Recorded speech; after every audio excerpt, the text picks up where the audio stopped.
I promise you that I will not waste any time on business romance here. And it would be such romance if I assumed all intentions you're dealing with are your own intentions. The initial intentions we all have to deal with in our jobs are most likely not ours. In a corporate or public context, intentions will be something we receive from somewhere else, probably from a person we call boss or client. For most of us, this is a daily experience. Someone tells us his intention, and it's our job to execute his intention and make it a living reality. So we are building a bridge from someone else's intention to someone else's reality. And yes, that is called leadership, and that is called management. Nothing wrong with that. It's just one little thing we have to add to our checklist. Here it is. Is the intention we are told to execute a true intention? It is unfortunate, but often managers give us tasks to execute they don't care about. And fact is, sometimes they proudly communicate they don't care about. One of the all-time losers is process management. This is a story I witnessed several times in various environments. Somehow the organization is not developing because they are discussing the same issues again and again and again.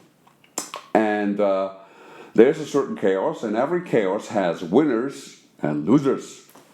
The winners are those who somehow found their way to get things done, mainly through the fact that they belong to some sort of inner circle.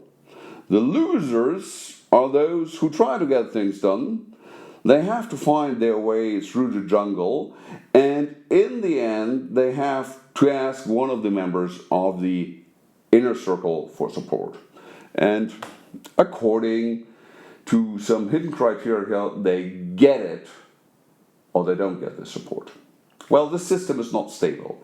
After some time, there comes a call for documented processes, and that the organization should get someone to establish those processes. And after some time passed by, this person actually comes or will be established to document what is going on. Arriving in the new position, this poor person will find herself or himself confronted with an entire set of intentions. Number one, the official intention, creating transparency and documenting processes. And that is how we will be announced by the boss. And announcing somebody who is there to document something, that doesn't take any courage at all. The problem is you don't have any processes. So they actually have to be established. We all know establishing is a completely different thing than documenting. Well, we'll leave it for there. Second, intention. The inner circle will observe that process engineer with an evil smile. They have absolute no interest to make themselves transparent because of their ego. Probably not all of them, but for sure some of them. So the only variance about the story I made up here, and perhaps your reality, is the ratio between supporters of transparency and ego managers. Number three, next intention. If you expect that all the people I called the losers of chaos before will support the process engineer, you are, I'm sorry to say, naive. Demanding transparency and actually getting it are two different things. You will find out that creating transparency and creating a structure is taking away a very comfortable blanket to hide pure laziness. Not everybody will welcome that. Next intention. In general, most people do not like processes. Processes are made for automation, for assembly lines and production.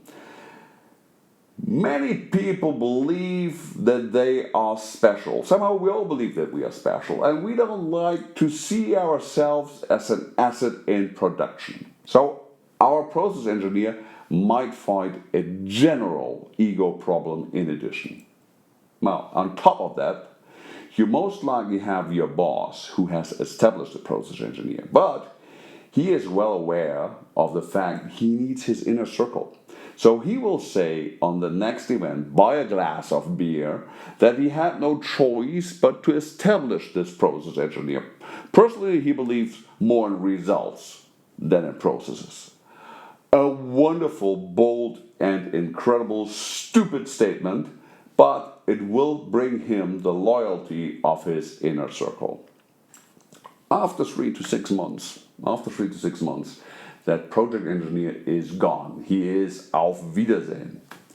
So what you have is a bunch of intentions and zero achievement. The official explanation will be, well, we are so special, what we do in this company is so different, it cannot be organized by any process manager. And that's a pure lie. Because at least 50 to 70% of your processes are standard business processes. If the innovative part is up to 30%, that's high. More likely is between 5 and 10%. However, what is it the project engineer can do with a situation like this? Well, first of all, as I said, be mindful and map the intentions around you. That is my first advice. Second is, in a situation like that, start with simple things like how to apply for vacation or the invoice process. Small steps that get you acceptance. However, the real thing is the behavior of the boss. That has a huge impact on the success of that management item. Instead of saying, as I often experience it, well, here's Paul, his job is to document our process a little bit. Good luck, Paul, and please all clap your hands to give him a warm welcome. You could be a manager and say, I want to get our procedures and processes clear and transparent. That is to the benefit for all of us. We know we are losing time and resources because people do not know where to turn to. This is Paul. I assigned him to this task, and I expect all of us, including me by the way, to support him. Paul, let us know in time how we can assist you. And now, Paul can start with process engineering.